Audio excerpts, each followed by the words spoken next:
اور اس جادوگر یا شیطانی کام کرنے والے پر بھروسہ کر بیٹھتا ہے۔ لیکن دوستو، ایسا نہیں ہے کہ جنات ان جادوگروں اور برے عاملوں کی باتوں میں آ کر انہیں معلومات دے دیتے ہیں، بلکہ وہ جادوگروں سے کئی مختلف معاہدے طے کرتے ہیں، ان سے الگ الگ طرح کے جائز اور ناجائز کام کرواتے ہیں۔ اس کے بعد آپ سے جڑی کوئی جانکاری وہ اس جادوگر کو دیتے ہیں۔ یہ ہمزاد جن ایسی شرطیں بتاتے ہیں جس میں بظاہر تو انسان کو اپنا فائدہ نظر آ رہا ہوتا ہے، لیکن اصل حقیقت یہ ہوتی ہے کہ یہ سامنے والے جادوگر یا برے عامل کو مشرک بنا دیتے ہیں اور اسے اللہ اور اس کے احکامات کی توہین بھی کرواتے ہیں۔ میں آپ کو ایک مثال دے کر سمجھاتا ہوں۔ ایک ہمزاد اور برے عامل کے بیچ میں معاہدہ ہوا۔ اب ہمزاد نے عامل سے کہا کہ میں تمہاری ہر بات مانوں گا، تمہارے ہر جائز ناجائز کام کروں گا، جو تم کہو گے جیسا کہو گے ویسا کروں گا، پر اس کے بدلے میں تمہیں 1 ہفتے پانی سے دور رہنا ہے۔ اب دوستو، سننے میں تو یہ بات ایک بہت آسان سا آفر معلوم ہوتی ہے، پر آپ ذرا سوچ کر دیکھیے کہ کیا ہوگا اگر وہ شخص ایسا کرتا ہے۔ وہ اپنی زندگی کے اس ہفتے میں سراپا ناپاکی میں ہی رہے گا، نہ غسل کرے گا اور نہ ہی نماز کے لیے وضو کر پائے گا، اور اگر ایسے میں روح قبض ہو گئی تو وہ اسی حالت میں پچھتاتا ہوا مر جائے گا۔ اور اس کی ایک غلیظ شرط یہ بھی ہو سکتی ہے کہ کسی نہایت ہی ناپاک چیز سے قرآن کریم کی آیت اپنے پیروں پر لکھو۔ نعوذ باللہ، اللہ پاک ہم سب کی حفاظت فرمائے، آمین۔ اور دوستو، جیسا کہ ابلیس نے کہا تھا کہ میں انسانوں سے افضل ہوں، مجھے آگ سے پیدا کیا گیا ہے اور اس کو مٹی سے، اس لیے یہ سبھی جنات خود کو انسانوں سے افضل مانتے ہیں، اور یہی وجہ ہوتی ہے کہ جب معاہدہ ہو رہا ہوتا ہے تو یہ ہمزاد یا جن ان عاملوں کا غلام نہیں بن رہا ہوتا، بلکہ خود ان کو مجبور کر رہا ہوتا ہے کہ وہ ان کی غلیظ شرطیں مان لے اور یہ علم اور حکمت سے خالی ہو۔ ان کی باتوں میں آ کر پوری انسانیت اپنی اشرف المخلوق کے رتبے اور لقب سمیت اللہ رب العزت کی کریم ذات کی بھی توہین کرواتے ہیں، اور اللہ تعالیٰ کو چھوڑ کر ان شیاطینوں سے مدد مانگتے ہیں، جو کہ خلا شرک اور گمراہی ہے۔ اور دوستو، یہ بتانے کی ضرورت نہیں ہے کہ شرک ایک ایسا گناہ ہے جو اللہ تعالیٰ کے نزدیک معاف کرنے کے لائق نہیں ہے، اور اسی وجہ سے جادو کرنے یا کروانے والے کی کوئی عبادت یا دعا قبول نہیں ہوتی، اور وہ دائرہ اسلام سے بھی باہر نکل جاتا ہے۔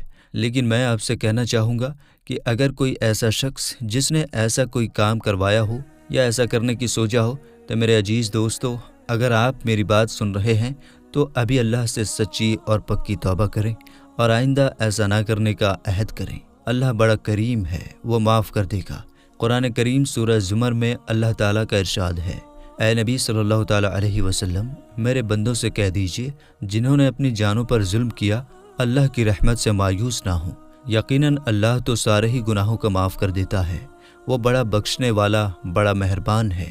دوستو، کچھ جادوگر تو اسے کاروبار کی طرح استعمال کر رہے ہیں، لہٰذا جب یہ گمراہ مسلمان جن کا عقیدہ نہایت ہی کمزور ہوتا ہے کسی عامل یا جادوگر کے پاس اپنے مسئلے لے کر جاتے ہیں، تو لوگ اکثر ان کا اور ان کی ماں کا نام پوچھ کر ایسی باتیں بتا دیتے ہیں جو صرف آپ کو ہی معلوم ہوتی ہے، اور اس کے بعد ان لوگوں کا عقیدہ اللہ سے ہٹ کر ادھر منتقل ہو جاتا ہے، اور ان کو لگتا ہے کہ فلاں صاحب تو بہت پہنچی ہوئی شخصیت ہیں، پر حقیقت تو یہ ہے کہ 1 نمبر کے فراڈ ہوتے ہیں، اور یہ شیطان کے چیلے آپ کو جہنم کی دعوت دے رہے ہوتے ہیں۔ لیکن دوستو، ہم ہرگز یہ نہیں کہتے کہ نیک اور اچھے عامل نہیں ہوتے، اللہ والے ہمیشہ اس دنیا میں رہیں گے، اس لیے جو نیک لوگ ہوتے ہیں وہ اگر آپ کے اوپر صرف درود شریف پڑھ کر ہی دم کر دیں تب بھی آپ کو شفا نصیب ہو جائے گی، لیکن اس میں کسی شیطان کا دخل نہیں ہوتا۔ وہ رحمانی عامل ہوتے ہیں،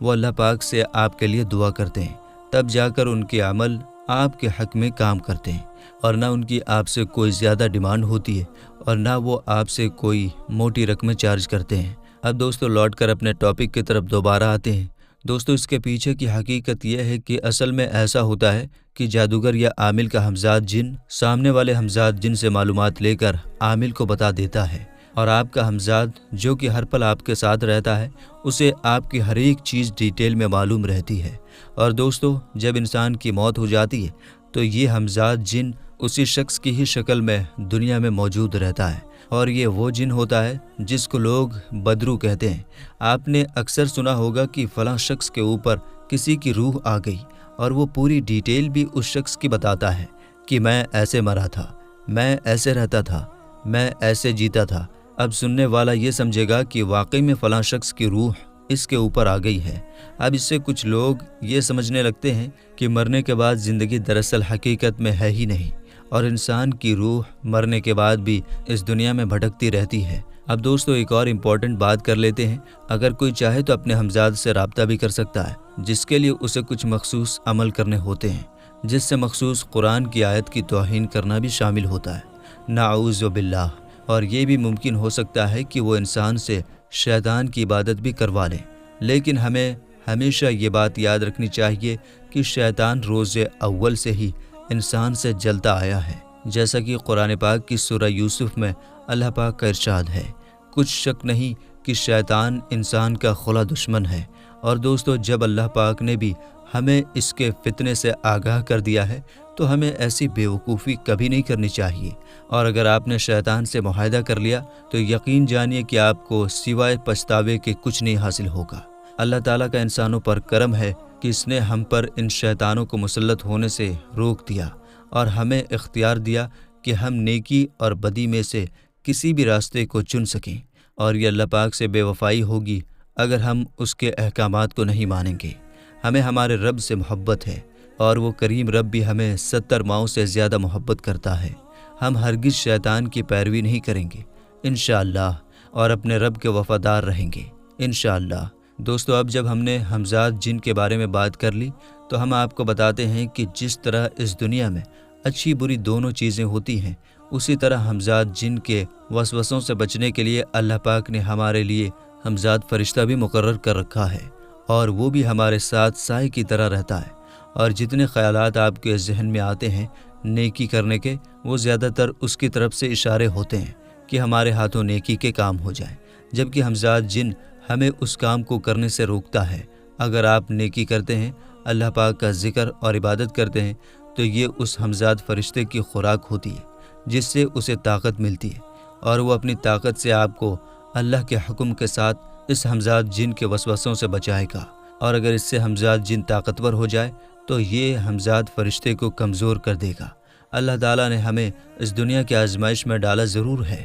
پر ایک سیدھا راستہ اپنے نبیوں کے ذریعے لوگوں کو بتا دیا ہے، اور نبی کریم صلی اللہ تعالیٰ علیہ وسلم کی امت کو قرآن کی شکل میں وہ راستہ بھی دکھا دیا۔ قرآن کریم میں اس بات کا ذکر بھی کیا گیا ہے۔ سورہ مزمل آیت نمبر 19 میں اللہ پاک کا ارشاد ہے، جس کا ترجمہ ہے، یہ قرآن تو نصیحت ہے، سو جو چاہے اپنے پروردگار تک پہنچنے کا راستہ اختیار کر لے۔